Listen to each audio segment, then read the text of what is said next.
Enduring punk rockers Green Day recently sat down with Andrew Ginsberg to chat about their career that's been going, wait for it, 25 years.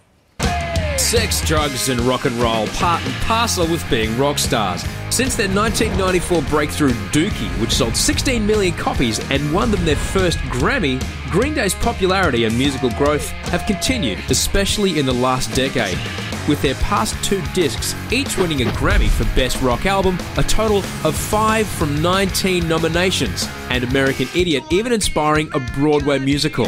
So you'd think after selling 65 million records, the lads would be happy to rest on their laurels, but they've just announced not 1, but 3 new records. Uno, dos, tres. All 1, 2 and 3. There was no intention of making it like 3 albums or anything like that. It just started off, it was just a handful of songs. And then suddenly we realized that this should be big, but we didn't really know how yet. It was more about having fun and sense of humor and also get into the depth of songwriting.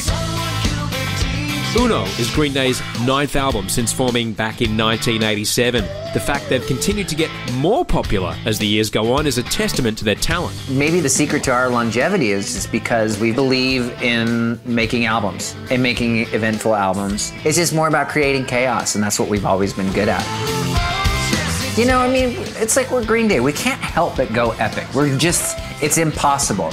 It's like once we try to, it's like, let's tone it down. It's like, it's just never gonna happen. The mid-noughties saw the guys team with U2 to raise money for Hurricane Katrina victims and get political with the 2004 release of American Idiot, a thinly veiled swipe at the Bush administration. We never intended to really be a political band when we first started, although we were kind of raised around it and you know, about being in the Berkeley punk scene and things like that.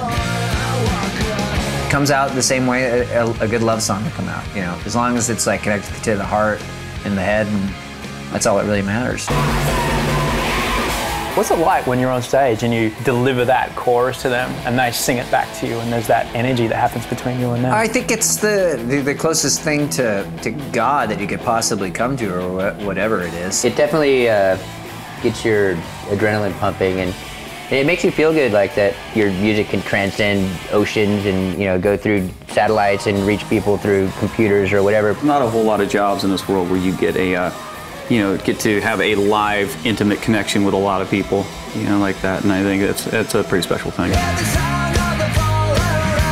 A lot of marriages don't last as long as you guys have lasted. How do you manage to keep it together? I have no idea.